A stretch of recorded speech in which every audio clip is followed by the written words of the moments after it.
All right, here we go. Welcome, people, to Black Army Radio's maiden voyage. For those of you that were subscribers to my channel on YouTube, it was the Ty Bricker Show. Okay, but now it's no longer the Ty Bricker Show because Ty Bricker is irrelevant as an individual, and so we need help. So we have now a couple of us together, and we have reformulated to Black Army Radio. And so I have my boy Joel Manzanares. Did I dick that up? Yep, you I think nailed I it. did okay on that. Yep. I've been called worse by Pretty cooler close.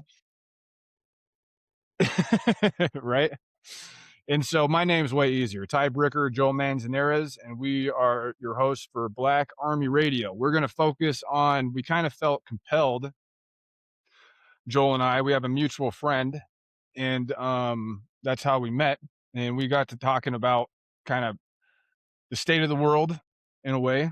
And so after a little bit of conversation and some dialogue and some agreement, we started messaging and we are like, shit, let's start a podcast, man. Let's start talking about this stuff because I feel like, and you may say the same thing here. I'll kind of give my little spiel here to begin with, and then you can agree, disagree, or whatever with it. But um, I voted for Trump 3 times. I'll just say it outright. I voted for Trump 3 times. I grew up a Republican my entire life on the conservative right. I was an outfitter's son and a nurse's son, and we flew the flag high. And if you had something bad to say about it, it was likely you were going to end up on your ass pretty quick. And so, we were really conservative. And as I've gotten older, my values have changed a little bit for sure, and they continue to change a lot. And I've gone from being kind of like on the more right conservative side to being not even necessarily a right leaning libertarian as much as kind of almost a middle of the road libertarian, to tell you the truth, is kind of where I find myself now. And, since the Trump presidency, I mean, we're looking at what, a year since he's been, doing this, since he's been kind of like in there doing his thing. And Jesus, I just can't, I'm having a real hard time agreeing with fucking almost anything. And almost every single campaign promise up to this point has been not just an abject failure, but almost a complete lie. Whether you're talking about ending wars on day one, whether you're talking about the national debt, whether you're talking about public lands, that was kind of a surprise, the whole public lands thing. This Epstein Right. shit, God, terrible. Like, just obviously completely against how he campaigned on that deal. And it's like, the gun rights things now at protests, like the First Amendment, like it just keeps going on and on and on. And the way he's treating people that I consider to be like really righteous representatives, like Rand Paul, Marjorie Taylor Greene, Thomas Massey, and on the left side, Ro Khanna, like he's Ro Right. Khanna. I'm starting to really follow that guy a lot. He's a badass on the I left, would and him and love to see a Massey are Ro the only Khanna on the reason really Massey that we know anything. presidency. Yeah, go ahead. Go ahead. I said I'd really like to see a Khan Massey presidency. That would VP. I don't care which one is which, but I'd really love to see some like aisle crossing of thought, um, to because that's what I feel like we need. And going from like I'm I'm coming from the left side of like seeing the world, and that's where um I've swung from left or right. I've been registered independent my whole life. Um, I kind of started really questioning the DNC when Hillary started running and they picked Hillary over Bernie. I thought that was a huge mistake. Was never a big Clinton fan. I was kind of brought growing up to think that the Clintons were like the glowing, that's what a Democrat should be. And then you go back and look at Bill's administration and you find out that Shining light on the hill, a lot of the Clinton shit he Foundation. did, especially some of the stuff related to the banking. He deregularized banks, which isn't a very Democrat thing to do. That was a big um, a big reason to the 2008 financial crisis.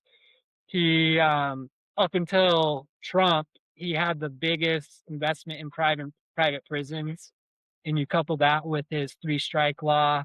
He was supposed to be this president who goes after all these criminals, and not saying that's a bad thing, but saying it's also privatized prisons, and the money that's in that is crazy. And there hasn't been an investment since what Trump's done in this last year, besides Bill Clinton, into the privatized prison system, you know. And then I just started to see the older I got that there the wealth gap has but no matter who was there, the wealth gap has gotten bigger and bigger the last 20 years, essentially since the 2000s. That thing has grown and everything else is stagnate, you know? And there's some democratic policies where I wouldn't say policies, but I believe in universal health care. It's crazy that we don't have some sort of universal health care in this program, or in this country. Um, and I believe in public education. I don't believe in as our system is built today, but I believe that everybody has a right to public education and the same education. And it shouldn't matter if you're rich or poor, you know, and it's tough because I see my friends all having kids and making these decisions to homeschool their kid or put them in public. And then how much of that is also tied in not to just the education, but ideology and all this other stuff. You know, there is no simple conversation, whether it's the um, outlook on how school talks about religion or transgender. You know, it's like the there's no gray area, and that's where I fall center with most things. I kind of, and that's where I think me and you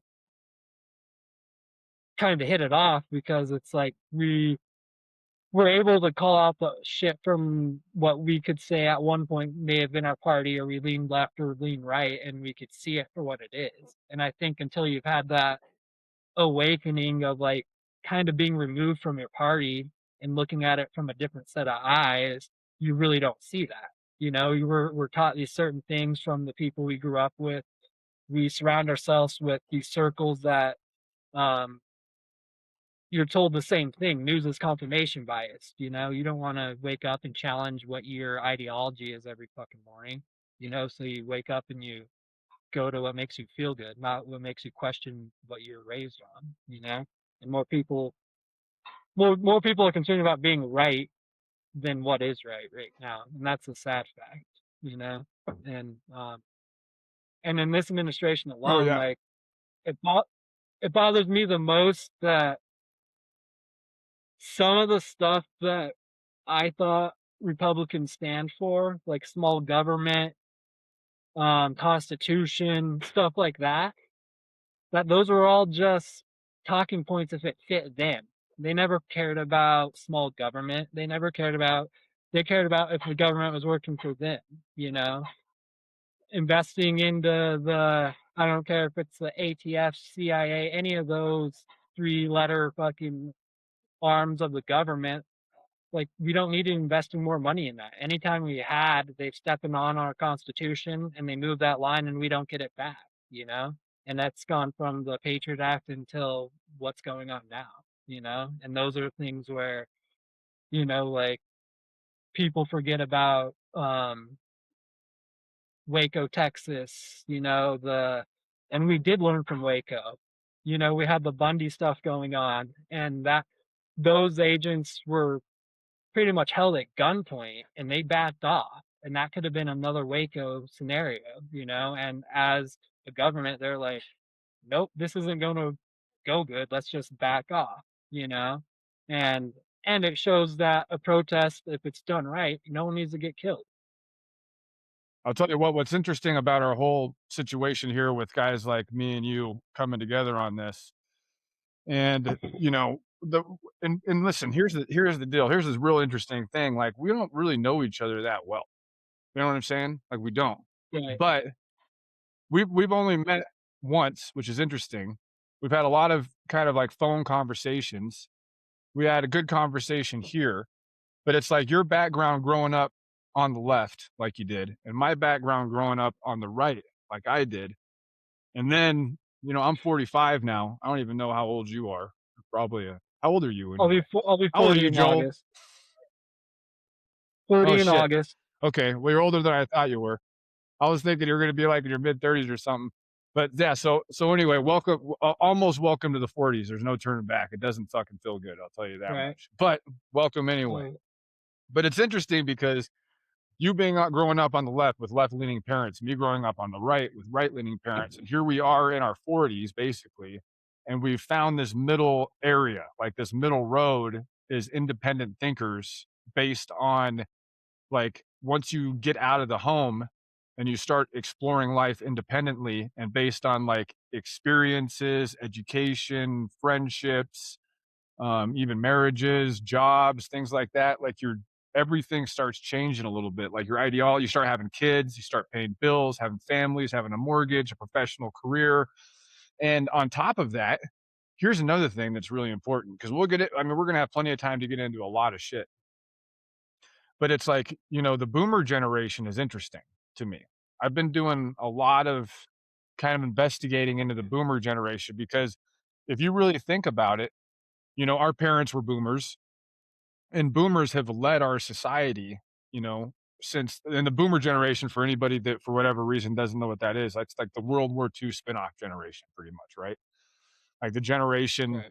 that like that stemmed from the World War II generation, which ended up kind of being the Vietnam generation, was like the boomer generation, right? Am I getting that wrong? I'm pretty sure that's right. I could be an idiot, but I think No, that's I think it's in that pretty window. pretty sure that's right. Yeah. But it's like so we've been dealing with, for the last I mean, since the 70s, if you think about it, because a lot of these politicians, if you think about Biden, Pelosi, like McConnell, like the people that have been in there for just like 50 years, they all got in there right around the 70s and 80s, and they've been in there ever since. And it's like a lot of these policies that we're living through now, whether you're talking about international relations, whether you're talking about Israel, whether you're talking about, uh, foreign wars and policy, interventionalist versus non-interventionalist, our medical healthcare system stuff, our education system, like our housing market, everything, our job market, our unemployment, like everything is built around the leadership of the boomer generation. Because our generation now, like Gen Z or X or whatever it is just starting to kind of push itself into power. Do you know what I mean? And there's different Right. ideologies with this generation as it was with the boomer generation for sure. And I'm seeing that a lot. I'm seeing that a lot now. And there's a Well, lot of pushback. Go ahead. I think a big thing with the boomers too is like they came into a time when the American dream was kind of real still. Like they were Yep. coming out of World War II.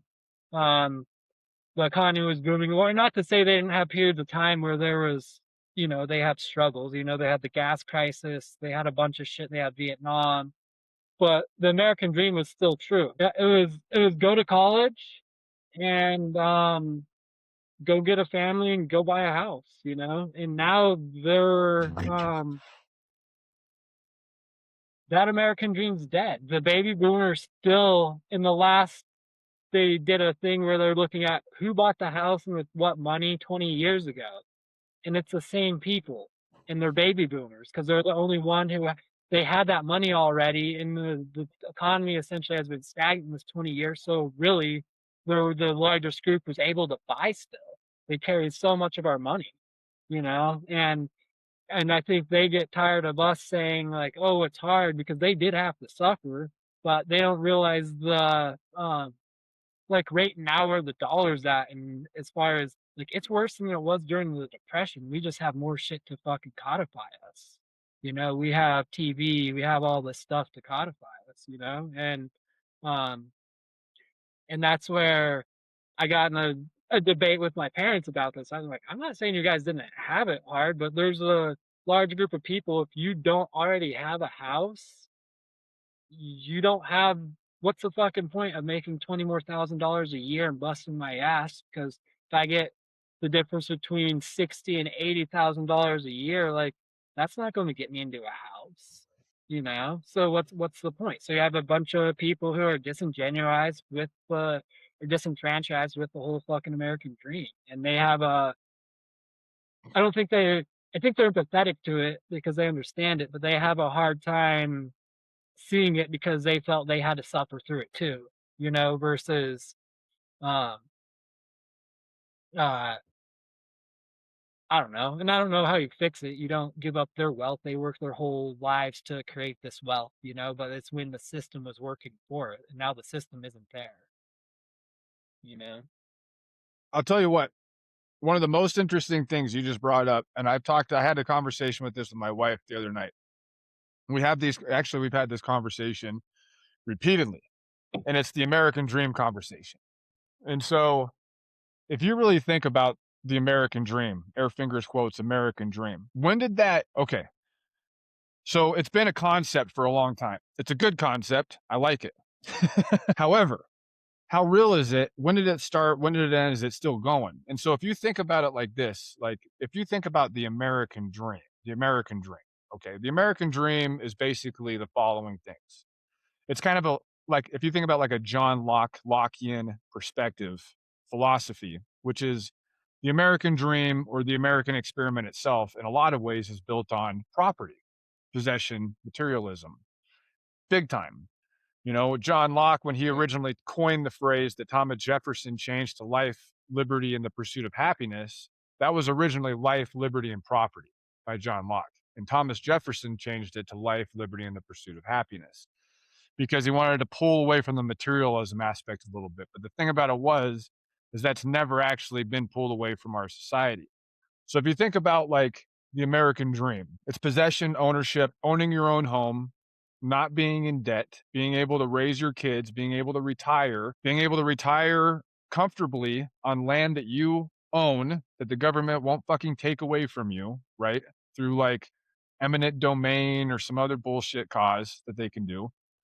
And it's really like that's the American dream. Raising your kids without having to worry about revolution or civil war around you, around a state with equal protection under the law, being able to purchase property that you can pay off eventually, and maybe even purchase other properties because land wealth is the best form of wealth, maybe outside of gold these days, that you can have is property and like just Right. land possession.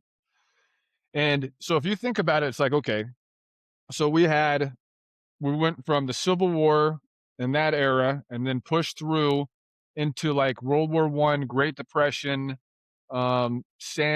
Dust Bowl frame, and then it's like how much of the American dream was really taking place between like the Civil War in the 1860s and like World War One in the early 1900s. And it's like because Right. before that, it's like, well, maybe the American dream was the Oklahoma land grab, right? Where you had everybody show up and you could go west and like just not like we'll just pretend for a minute the Native Americans weren't there and all that shit didn't happen. But it's like, so you're going west, you're dropping a flag and you have property. That's kind of the start of the American dream, right? And then you go Well, through a and lot of then other stuff. We have a lot of other.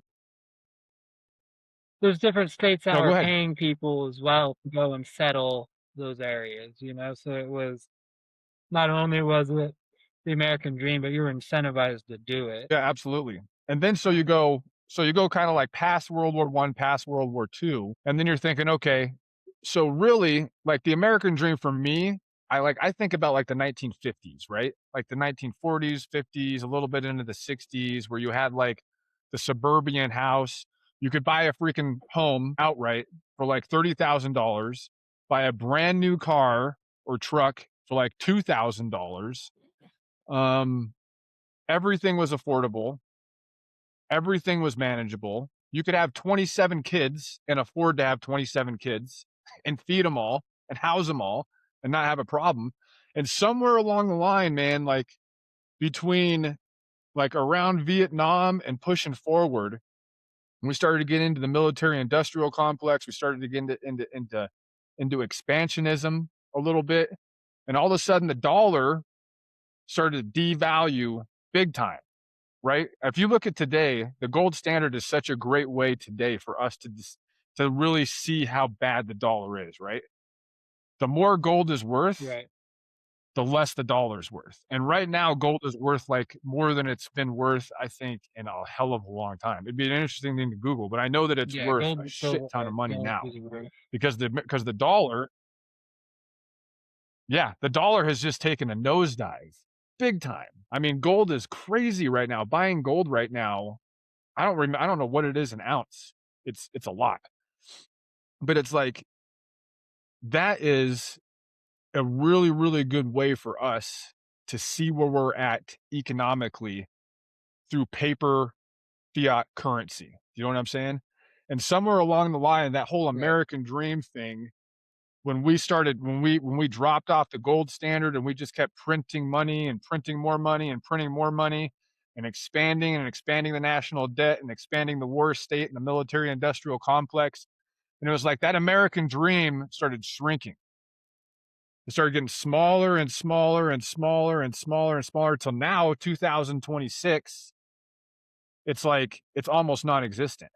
If you're not a boomer and you own your own home now, or you didn't do well in our generation and be able to buy a home like today, it's almost impossible. Like the American dream to be able to have kids, buy a home, have a good job, save for retirement, retire comfortably on a piece of property you own with your kids doing good. It's like that shit doesn't really exist anymore. It really doesn't. The Yeah. American dream itself Well, doesn't seem to really exist anymore. I think that's a big problem for these generations coming up right now that are so pissed off. These younger generations coming up behind us that can't buy a home, can't get out of can't get out of freaking education debt that they were told that they had to take by their parents and by their educators. And it's the only right. kind of debt you can take that you can't declare bankruptcy on, which is ridiculous. And you take that debt when you're like a teenager, when you don't know shit about anything, after everybody's told you for over a decade that you're supposed to do it. And then you do it and you're fucked. You're And then completely it and comes. totally fucked. Yeah. You can't raise a family. You can't buy a home. Your payments to these institutions are $1,000 a month. You cannot go into bankruptcy. If you're a 40-year-old man and you start a construction business and it falls through, guess what? You can declare bankruptcy and start over again. In 3 or 4 years, your credit's clear and you can start over again. These kids with these student loan debt, they can't even do that. They can't even do that. No, You're 18 years old and you're you hung take out to this dry. crazy loan you don't know anything about, and then it ruins your life. Well, and the thing that sucks about it too is then the side who's not for student loan or student loan forgiveness will sit there and persecute those kids like, you always should have done the trade, you know, in which I don't, I've been in the trades my whole fucking life. I have no problem with trades. I'm also college educated. And, but that's like it's the, yeah, once again, no one has any empathy. We became a apathetic world, apathetic country where I think there's so much going on right now where unless you need to be sympathized for something that's right in front of you, you really have a cause for it, you don't fucking care. You know, that's why I mean we see people get shot every day on the news, you know, like this shit's normal now. And that's I think it's a big problem. And I think a lot of the stuff too is like the baby boomers, our generation, the generation before us, like we enabled this to happen. We all hated fucking cable, right? We got sick of cable. So we're like, they start these streaming services and they start them at $5 a piece, right? And they're like, oh yeah, let's get rid of. So now we were paying for fucking 3 streaming services on top of our fucking internet bill, and we're like our parents back in the day, you had an electric bill, a phone bill, your basic utilities, and a phone bill, and if you're lucky, you had um a cable bill or like a satellite TV bill. There wasn't any other fucking bill. You know, now everything we do. You know, if you had an email for more than 10 years, granted you're not paying that much, but you're paying $2 a month so you can keep your fucking pictures. You know, and they create these systems to make us Yep. rely on them.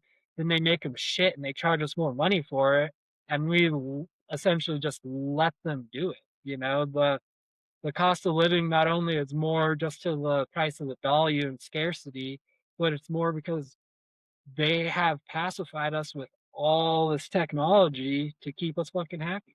You know, like your your kids probably are walking around with, and I don't know this, but I'm assuming they have $2,400 worth of cell phones. You know, like imagine if we told our parents to, hey, can you go buy us a $900 cell phone when we were fucking 13? They'd be like, are you fucking retarded? No. Yep, it's true. I mean, so we have so like my girls have a cell phones, and it's interesting how that's developed because the reason that we bought them a cell phone was for safety reasons because they're Yeah, two pretty little girls and they're kind of just coming of age and it's scary out there. And so we got it for them, but it changes into something else because when we talk to them and we're like, they come up to us and they're like, "Hey, can we have this app and that app and this app and that app and these things and that things on the phone?" We're like, "Hey, this phone is for you to text and call people for emergencies and shit. And maybe you like some of your friends and stuff, but it's like it's not for all this other stuff, you know." But yeah, that is a constant battle, and we do have, to kind of circle this back to why we're here a little bit, because God, we could get into a million topics. Just we could do a show on one topic at a time easily, like 2 or 3 times a week, yeah, probably. And so it's like, for me, when I think about why in the hell we're spending the time, on top of all the other shit we're doing and raising kids and working and everything else to sit here and talk for an hour is because, dude, I'm seeing like, I have a lot of experience internationally, a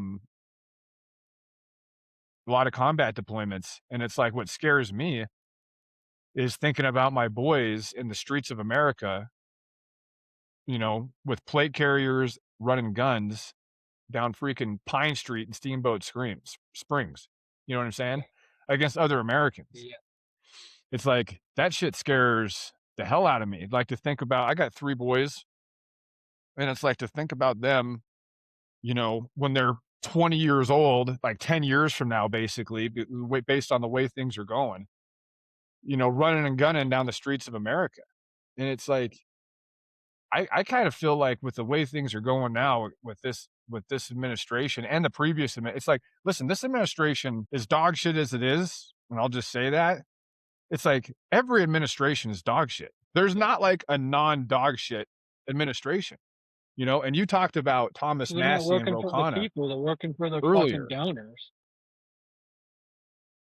Yeah, they're working for their donors. I mean, we could talk about APAC and like all these other donors that are involved. It's like they get into office and they sit there for 50 years and they're making $200,000 a year. And within 5 years of being there, they're worth 50 million bucks.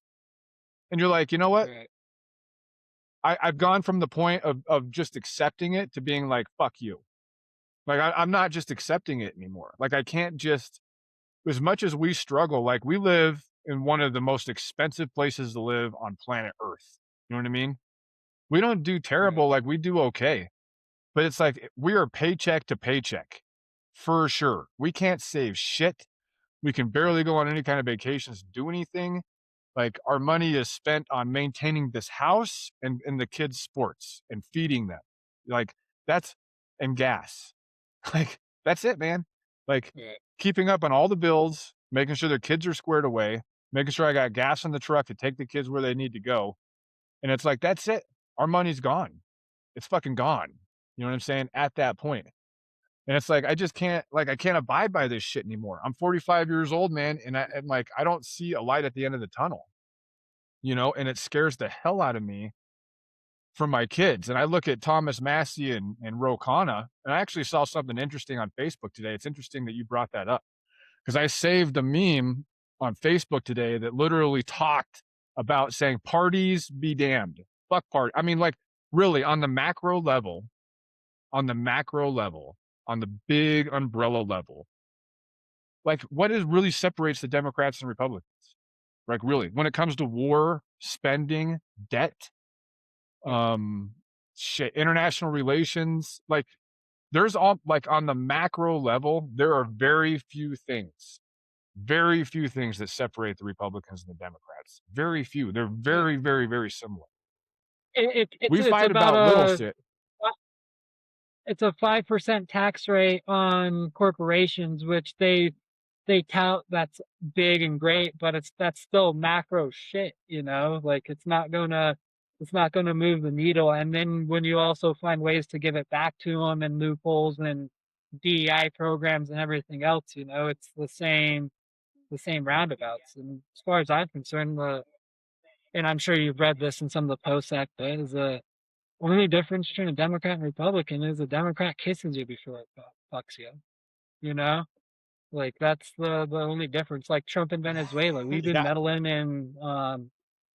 been meddling in Central America and South America forever, you know, and then fucking we bitch about their immigrants coming here, but it's only after our governments have thrown these coups and all this shit in their countries, and then our immigrants come here, you know, and that's the only difference is what Trump did with Venezuela is he just did it out in the public. But we've been doing that shit for fucking ever, you know, and we justify it under whatever guise it is, you know, like Omar Gaddafi, you know, and how he went out, you know, like he was about to settle a currency Oh yeah. outside of the dollar in Africa. Mossadegh in Iran. Yeah, Yeah, Mossadegh in Iran 100%. when Iran came off the BP oil, British Petroleum. The whole reason Iran's so Yep. fucked up right now is because we couldn't wait to like we got pissed off at them because they came off British Petroleum in the 1950s. They were a democratically elected society, and they decided that they wanted to run their Yep. own energy supply. The horror. They wanted to run their own energy shit. And so what did we do? We did a coup and we installed a dictator, and But it's the been city, I mean, fucked ever Venezuela, since. they've been And government now, ran no, go ahead. fucking Go ahead. crazy to me, man.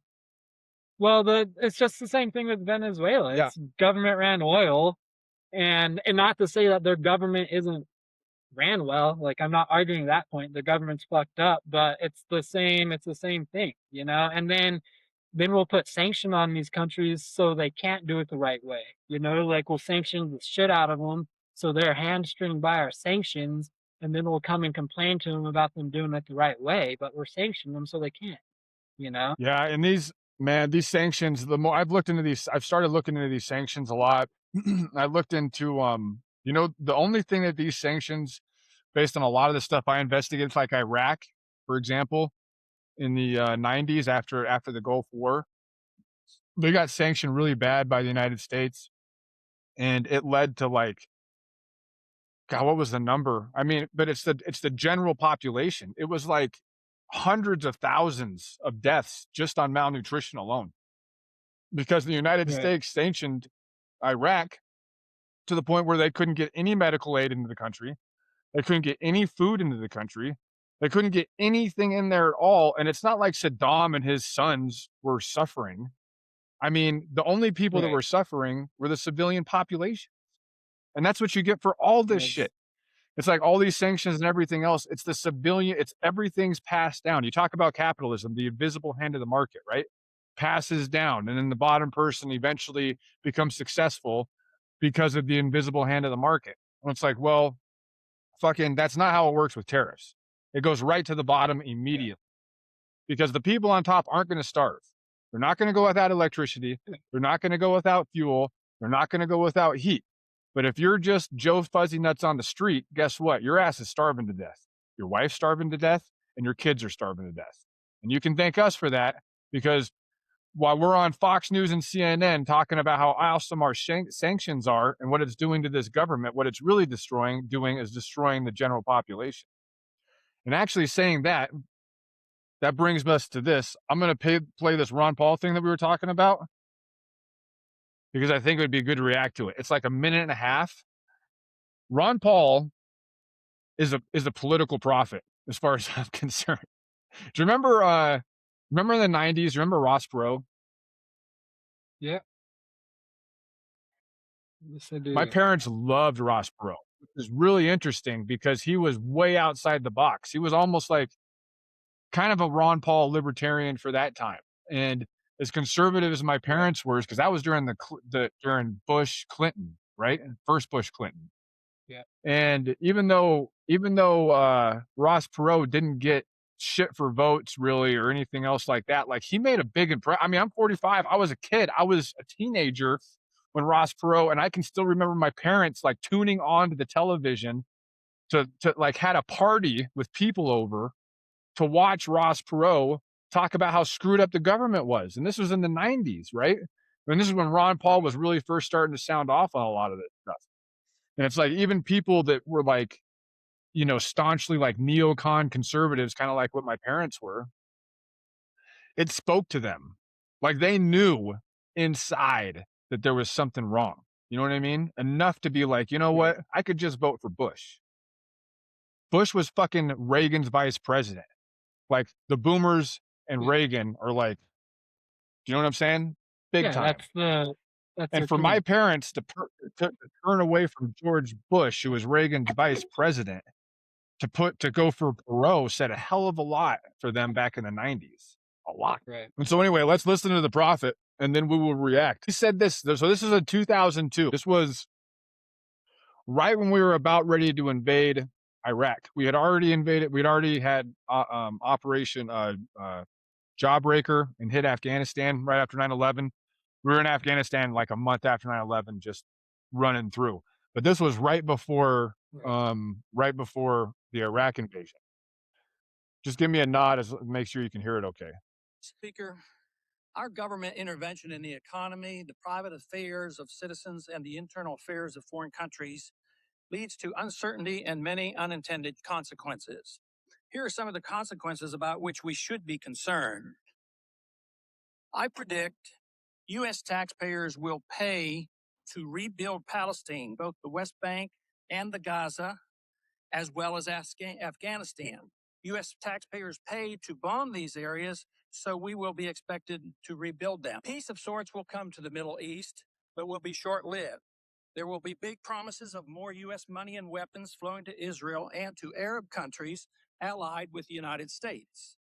Federal Reserve policy will continue at an expanding rate with massive credit expansion, which will make the dollar crisis worse.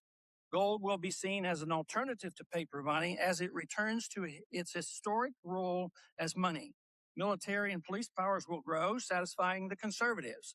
The welfare state, both domestic and international, will expand, satisfying the liberals. Both sides will endorse military adventurism overseas. During the next decade, the American people will become poorer and less free, while they become more dependent on the government for economic security. The war will prove to be divisive, with emotions and hatred growing between the various factions and special interests that drive our policies in the Middle East. Agitation from more class warfare will succeed in dividing us domestically. And believe it or not, I expect lobbyists will thrive more than ever during the dangerous period of chaos. I have no timetable for these predictions, but just in case, keep them around and look at them in 5 to 10 years. Let's hope and pray that I'm wrong on all accounts. Homeboy wasn't wrong.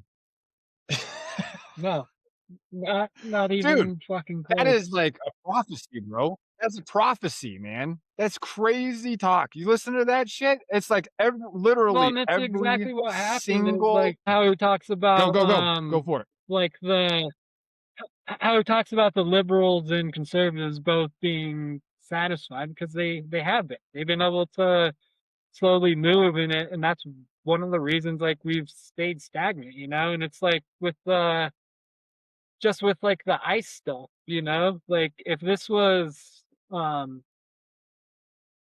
if the Democrats passed a law that they said we're going to ban AR-15s, we're gonna increase the ATF by 2,000% and give them another 2,000% budget of what they had initially.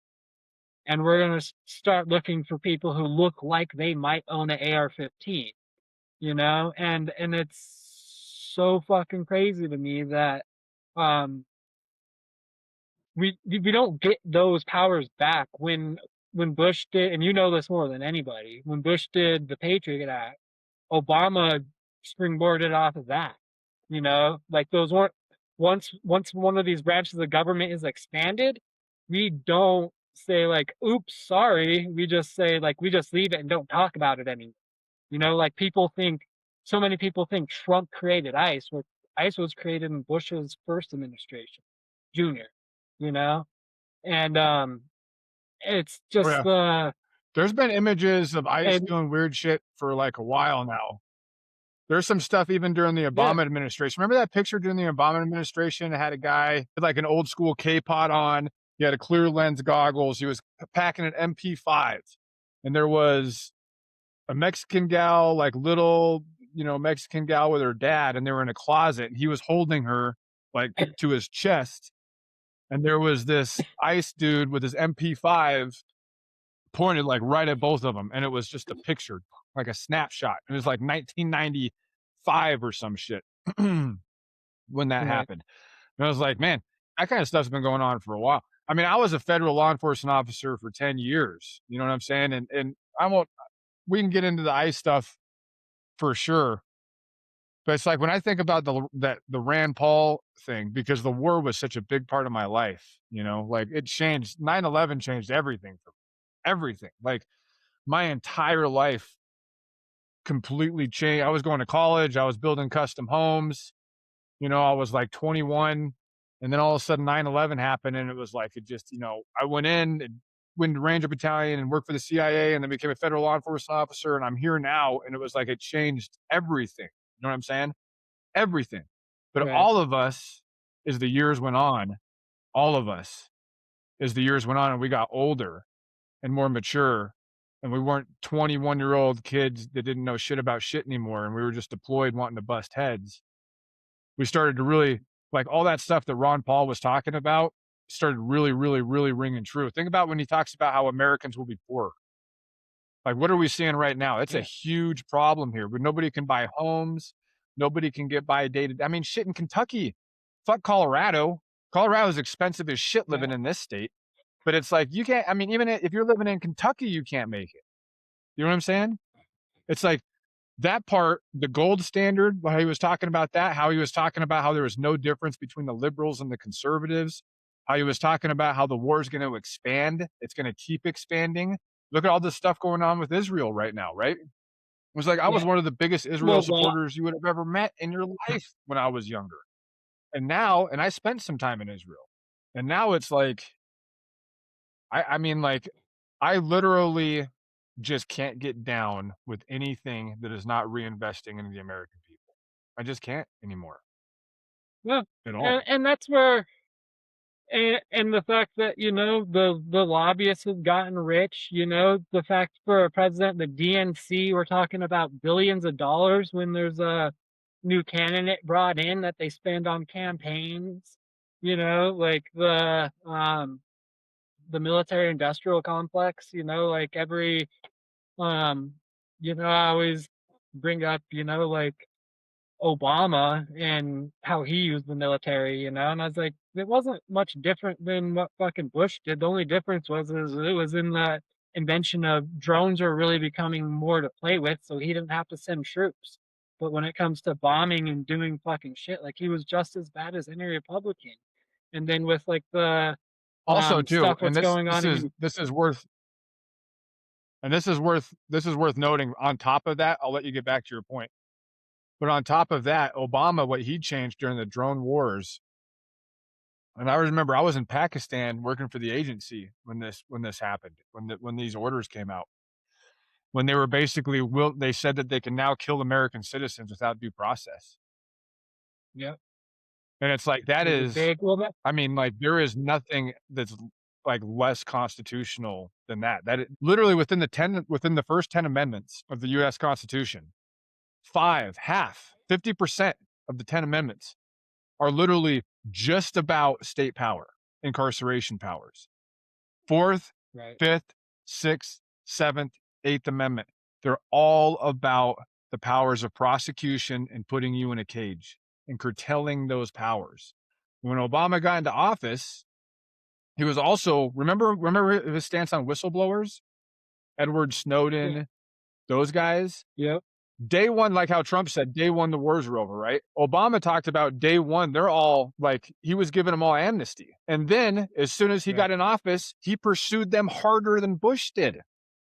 Harder than Bush did. 100%. He pursued them. And it was like, he also instituted the policy that you could kill American citizens without due process overseas. And he did. Yeah. He fucking smoked American And he citizens with also, drones overseas on the Afghan-Pakistan border. 2012, he also did it's like a something wise. It's a 4-word act, and I always fuck it up, but it's essentially about propagandizing American citizens, and he made it easier to propagandize American citizens, essentially. And I've read it from the left and right side. The left kind of sugarcoats it and said it was more or less for one purpose only, where the right says no, that was to propaganda. But regardless, it's still the same same principle. We don't get anything back, and they use it on the disguise of national security. It's the same Oh yeah, principle. everything was, dude, everything was built on the guise of national security and the Patriot Act after 9/11. Everything, like the war powers, the Department of Homeland Security getting stood up. It was like 9/11. I've done a lot of investigation and writing a book on a lot of like kind of just kind of how we've drifted. We've drifted from the foundational principles. And I'll tell you what, man, like I thought I had hope, man. And, a little insight. I was talking to some of my boys a few weeks ago on text messages, and it was after, what was the guy's name in Minneapolis who got killed? The nurse who got smoked. He was carrying, he had a CCP. Yeah. And, I was talking about how important the Fourth Amendment is for illegal search and seizure, how important it is, to adhere to constitutional laws like concealed carry, things like that. Federalism, states' rights, which is the 10th Amendment. And I was like shocked, man. I mean, I couldn't believe I was in a text message thread with like 10 guys, and I was like the only one that was not okay with ripping apart the Constitution to get our way. Like, Yeah. It was kind of like what was said was, it was like, we're here, we need to see results. It doesn't matter. And I'm like, it does matter a lot, man. I mean, like, that's like, why the fuck did we deploy over 10 times stacking bodies in Iraq, Afghanistan, Pakistan, Syria, Yemen, fucking all these other countries we're going to, if this shit doesn't mean anything? Like, it's supposed to mean so much that we're willing to kill and die for it. Like, that's how much it's supposed to mean.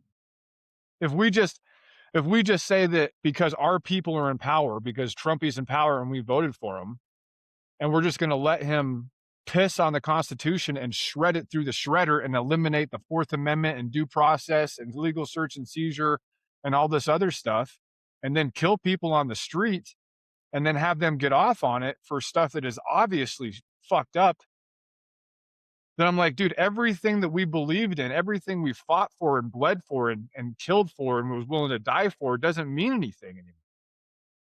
Because you're just telling me that our principles are going to change on a whim all the time. Just all the time. Yeah. Depending on who's in power, depending on who you believe in. And it's like, this system was not designed to be perfect. This system was designed to check itself on purpose. That is literally when the founders instituted this system with the checks and balances and the separation of government and the no kings and like all of that kind of stuff, and the Bill of Rights for individual rights, so the state couldn't piss on you just because you were a peon peasant. All that stuff was supposed to mean something, man.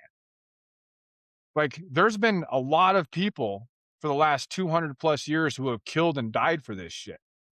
And to be like, well, we need to deport some illegal aliens. And if killing some American citizens to deport some illegal aliens is the fucking is the outcome, then so be it. And I'm like, well, the whole point is there's a way to do it without the violence. There's a way to do all of it and still deport. Like, it might be a little slower. Obama deported a whole bunch of people when he was in president. And he didn't have to. He deported more people than Trump has. That's another Yeah, thing. no, Obama and deported a that's not, shit and that's ton more the, people than Trump. and then the whole, it's, and that's where for me, like I can't be a hypocrite, you know? So when I saw some of the shit that was going on with COVID politically, I was like, yeah, that's getting fucking weird. Like, as far as I'm concerned, the government has no place telling me how to protect myself or what to do to my own body. And Yeah. with my, and there's not a Well, hypocrisy in conservatives that. didn't have a I don't care problem if it's a with Kyle COVID Rittenhouse passing vaccination an or somebody wants to AR-15. get their fucking dick cut. The government can't Yep. tell you what to do with their body, because as soon as you start to say like, my body, my choice, yeah, 100%, but that's not convenient for your fucking opinion. That's, if it's your body, your choice, that stands for abortion. That stands for fucking the sex change. That stands for what vaccines you want to put in your body. And either side Yep. wants to scream at the chest that this is how I feel, but then they want to argue the same fucking point, you know? And it's like, and then when you have, no, it's just like the whole ice shooting. I think a lot of it is optics and how you see it, you know? Like if you could watch either of those shootings and you're not getting hyped up by the liberals rioting, you know, like people saying that shooting where Pettit got shot, he was at a riot. There was like 5 fucking people on the street. He was filming on Dude, the I don't side of know the street, and it got, who the fuck are those people? Those people have never seen a riot in their lives. They have no yeah. idea what a No, riot that is if they that's, say that that's a riot. That is the most ridiculous shit I've ever heard in my life. A riot. Give me a fucking break. and And also on top of then that, it's too like just I believe go ahead. like if you think about the Bundy standoff at BLM, remember the Bundy standoff? That was like 10 Yep. years ago against the against the Bureau of Land Management in Nevada because they were grazing their cows on BLM land and their permit had ran out or something, and then the BLM was going to show up and steal all their confiscate via the government all their cattle and like other stuff like that. And the people are like, nope, yeah, fuck you, we're not going to allow that shit. Like I agreed with Right. that. I agreed with Kyle Rittenhouse carrying an AR-15 and protecting himself in the protest that he was doing too. And I also agree with the guy in Minneapolis who was carrying illegal with his CCP who was smoked after they took the pistol away from him. And the girl Yeah. Renee Good. Listen, I was a federal cop. I was a federal cop for 10 years, man. And like day one private basic training shit is you don't go in front of somebody's fucking car on purpose. Like Yeah. you never, ever, ever, for zero reasons, go in front or behind a running motor vehicle with a potential air fingers quote threat behind the wheel of a running car. Do you know what I'm saying? And Like you were you're intentionally somebody putting who, yourself in a really bad position. well, and the whole thing is like this comes down to like training and like they're doing operations with all these moving parts that people train fucking years of their life to do.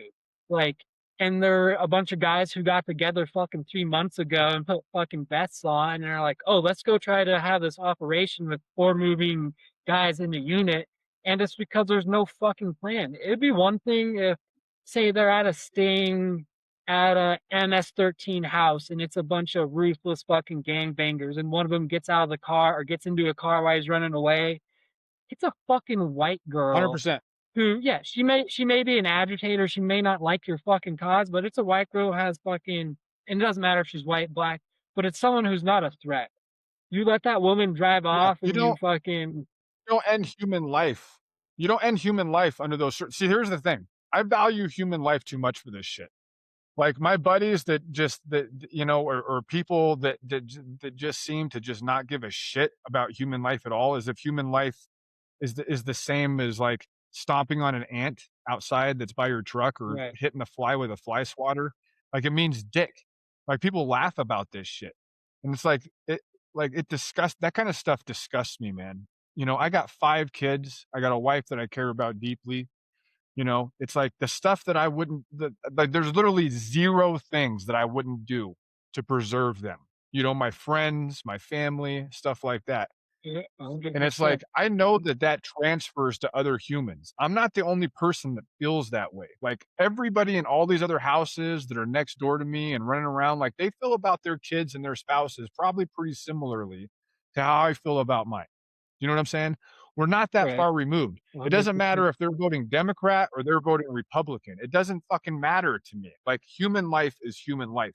And to just extinguish it like that as if it means nothing, as if it's meaningless, Well, as if you could just do and then that to on a say whim she and then had just it go on about your daily business is maddening. and then to say she had it coming or they had it coming, like it's well, and I think it's the grossness from it, because it's not their side, they don't fucking care, and that's the thing that drives me crazy about it is like these are, um, and it goes all the way to like from any misuse of force, not like tying into like I'm pro fucking cop, but I'm not pro cops beating the shit out of unarmed people. When someone has a gun or a knife, you have to make a split-second decision.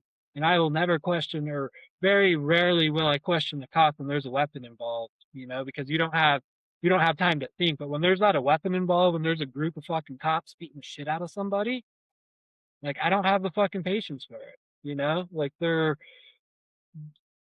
Oh, the I mob don't either, man. mentality, And like I saw and I got a buddy right now well, who's and at I, the academy down in Fletsy for the ATF, and he's down there right now. He's like, I say he's been there for a couple months, 2 or 3 months now. He was a Boston cop beforehand, and we worked together in Blackwater for years together. Good, really good dude.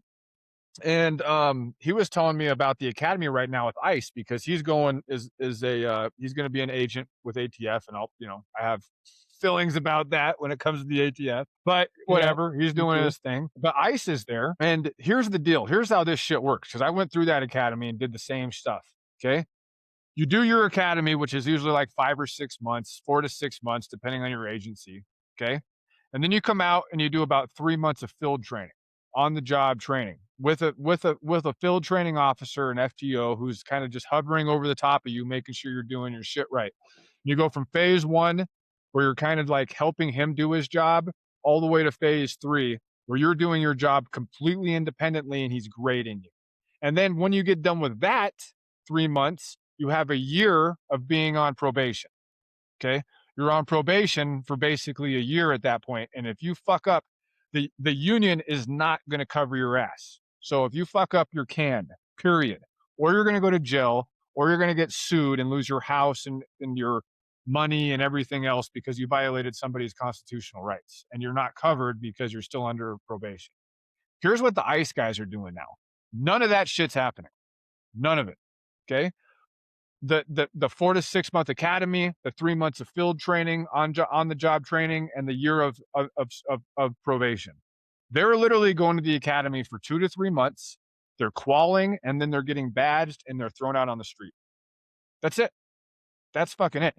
Fourth Amendment training, like interrogations and procedures, de-escalation, crisis intervention. Crisis intervention, as far as I'm concerned, as a cop, is the most important training you can do. It's by far and away the most important 100%. training you can do because it's de-escalation training. You have to have a conversation with But somebody. These aren't enemy combatants. These are American citizens. You're not on the streets of fucking Baghdad or Kabul, like butt stroking somebody in the face, right?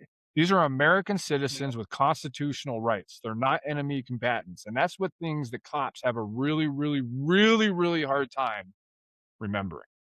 Really hard time. Well, and like with the de-escalation stuff, I've been in 2 instances in like real time where I've had to de-escalate situations with cops involved, but they had nothing to do. I wasn't the reason they were there.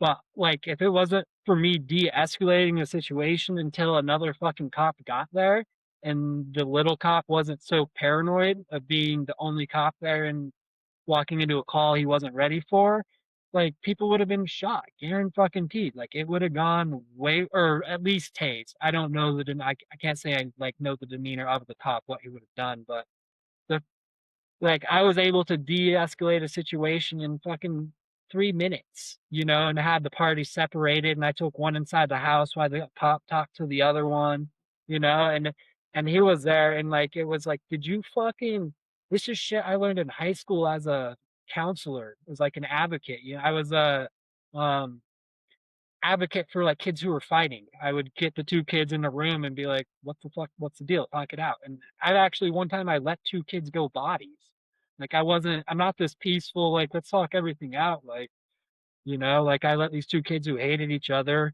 they kept on fighting each other, and they went inside the room, and I was like, you guys are just like each other. You don't want to fight each other because your egos are saying like we're the same people. And I was like, you have 2 minutes. I moved the tables out to the wall, and I said, bodies. You hit each other in the face, I'm going to tell the principal that you guys got in a fight. And I let them go bodies for 2 minutes, and the kids were best friends. But going back to the story, is these are skills I learned when I was 17 to de-escalate a fucking situation.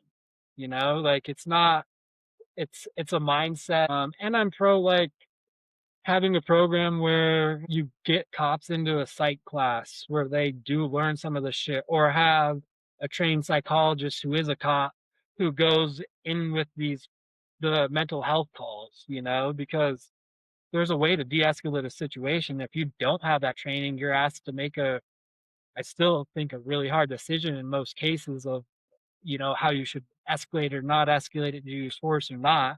But I think when you have the training, it shouldn't be that hard, And then when it comes to ice, they obviously have no training, like, or very little training, and when And I here's the see them thing too, trying to though, do like the ice guys, go I ahead. trained up some ice because I used to teach a long range reconnaissance and surveillance course back in the day when I was doing the Fed cop stuff. And I had some ice guys come through our course that were shit hot dudes, like legitimate shit hot tier one style operator. I Right. mean, like real good at what they were doing. Good dudes. But what we're seeing right now ain't that. It ain't these dudes. Like that's not what we're seeing right now at all. You know what I mean? And Well, that's and like and there's just in good and my bad experience in of everything. shooting, And there's when you start like there's a having lot of moving gray. We live in parts the and gray. stuff, right?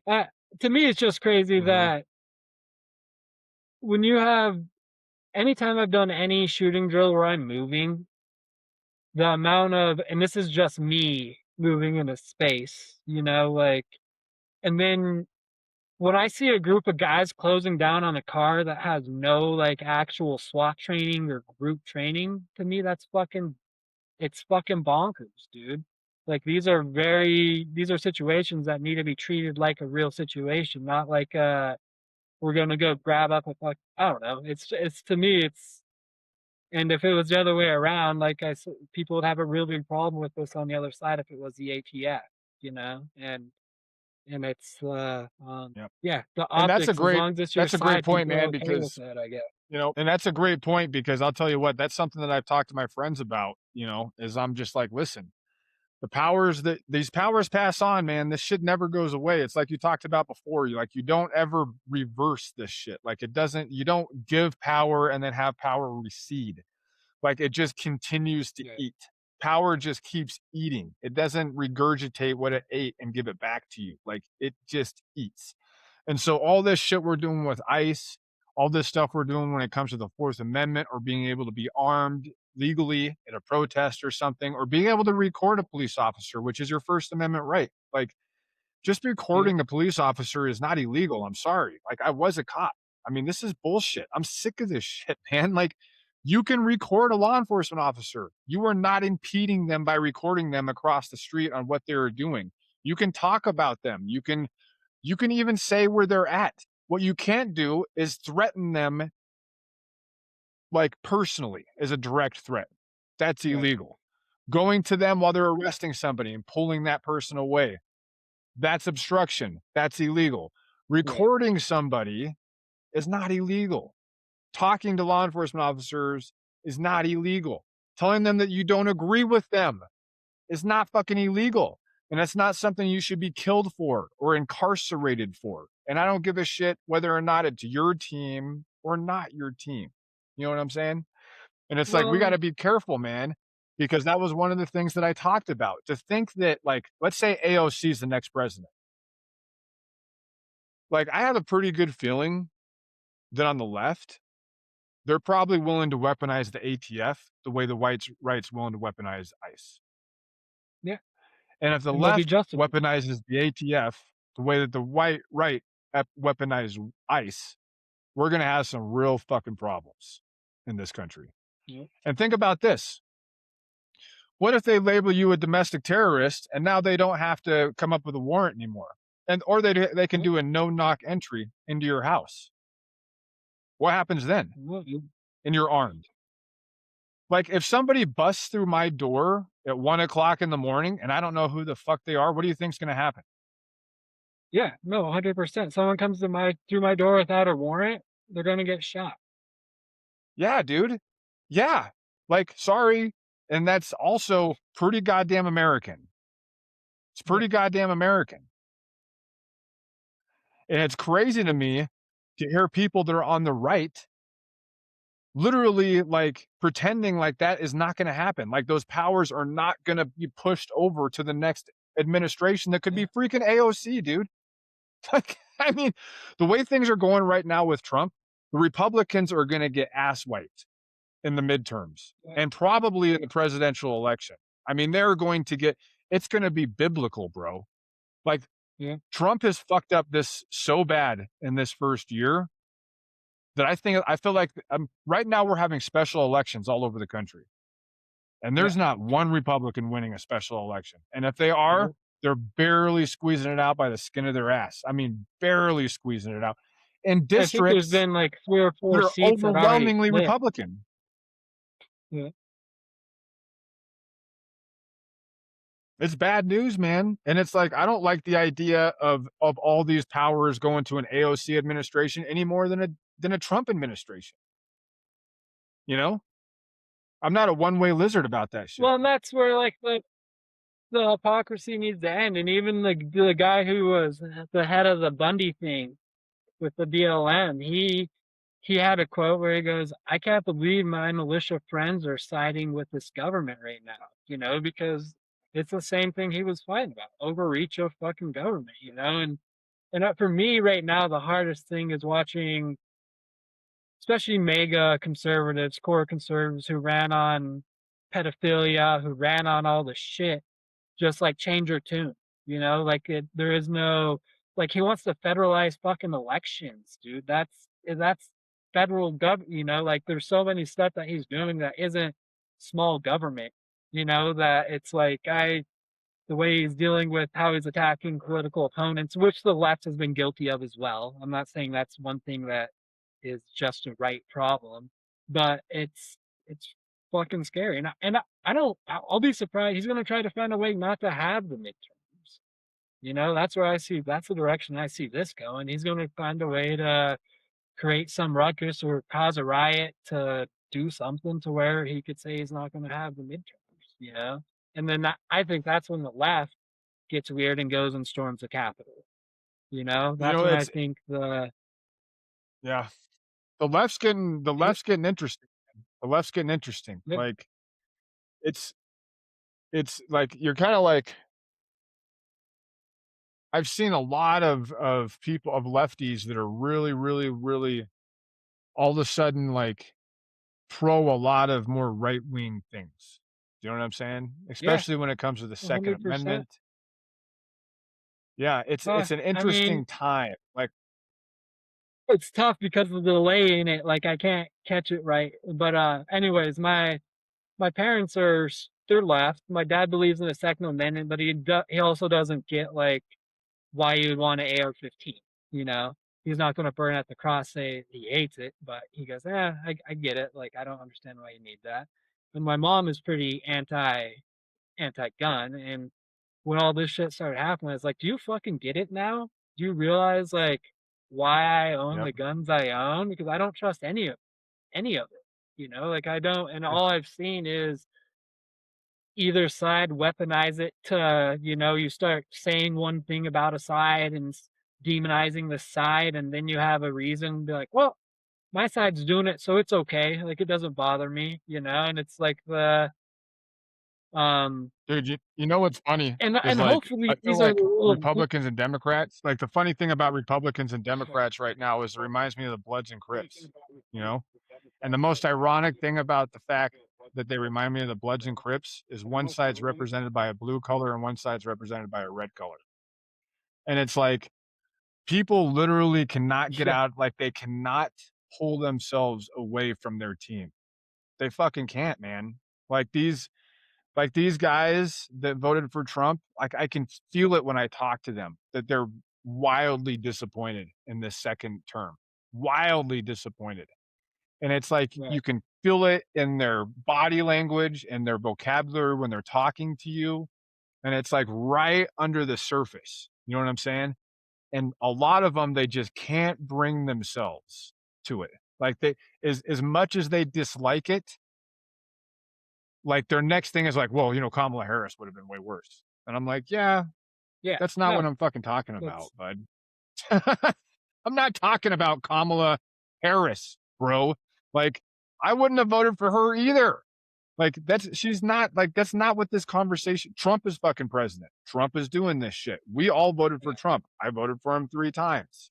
Like, get your head out of your ass and do a little bit of independent thinking. Independent Well, and it's thinking like outside of the party.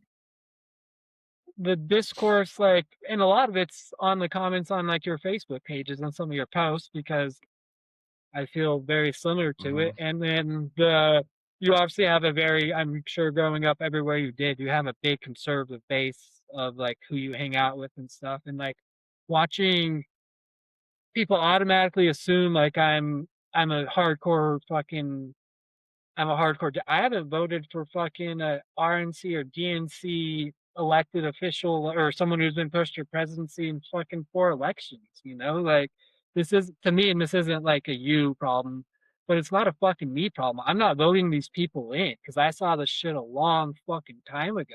You know, and they'll automatically, you know, like what the immigration, the Somalia scandal. I'm not saying the fucking Democrats are like their fucking hands are clean. I'm saying right now, Trump is in office, and a lot of the shit that he campaigned on, you know, his family's made fucking more money than any family. You can combine the last 3 families together, and his family has made more money in 1 fucking year than any of those families have made.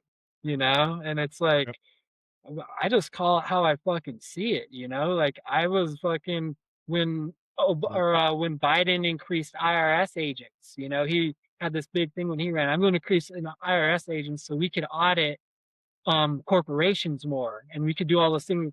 No who had the #1 audits ever? Middle class people. They had more audits ever, you know, under the demise of or the guise of I'm going to get the IRS to go attack these corporations. No, you audited more people in middle America than ever before, you know? Yep. And I Yep. I didn't vote for him, so I don't feel like I'm keeping him accountable, but like for me it's really easy to talk shit and then I get um put on an island because everybody is so fucking tribal. So like I'll say something, I'll get on like, oh, so like we're getting all these fucking computer chips that are for our military made by a country that has funded terrorism for fucking years, you know, and now they're making our fucking computer chips. And that's not America first, and that's kind of fucking crazy, if you ask me, you know? And it's oh, but Yeah. they also gave his We're pretty Bitcoin a far bunch of removed money. from America first, from anything that Oh yeah. resembles an America first mindset. Like that whole campaign, America first bullshit. Like, dude, I mean, we've given how much money since Trump's been in office? We've given Israel multiple packages of billions of dollars. Yeah. Ukraine, nothing's changed in Ukraine. We're giving them multiple packages of billions of dollars under We the gave Trump an Ecuador administration, money. right? We gave an Ecuador a bunch of money, you know, like it doesn't end. Dude, Well, and people I here think can't what buy a Trump house, did, and man. this is People can't only do anything. People can't save for retirement, can't pay for their kids' stuff, like, can't do anything, and we just cannot wait. We cannot wait to give away our blood and treasure. Can't fucking wait to do it. Can't well, wait to kill our and soldiers then too, like for Israel or some other state. Can't wait to give there's our some money shit where away. like I don't. Can't wait to do all that shit. Well, and it's fucking like Israel. They have fucking like I don't know. It's not all free housing, but they have like 75% of them have like health housing from the government. They have socialized medicine. They They get have free free education and healthcare. education. They get free And education and we're healthcare. giving this. fucking $18 billion out of the gate every year, and that's not on top of all the extra shit we've done. And that's from the every presidency from fucking Bush Senior to now, you know? Yep. And it's fucking crazy to me. I Hey man, and the fact that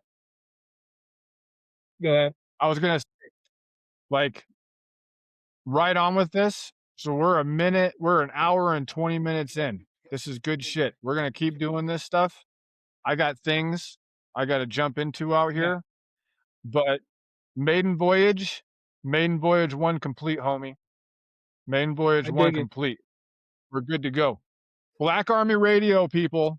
We're gonna be hitting this shit up at least once a week, right? At least once a week, we're gonna be trying to do this. And Yeah, if something crazy pops off, we'll try to jump on other times too. But yeah. Which seems to be a weekly occurrence. So right, it's all the time, dude. It's all the time. all All right, Joel, I love you, man. I love you. I appreciate you doing right, this, bud. enjoyed it, You man. have a good night, We'll man. talk And soon. we'll keep in touch and we'll keep doing this. All right, later, brother. Have a good evening. Yeah, man.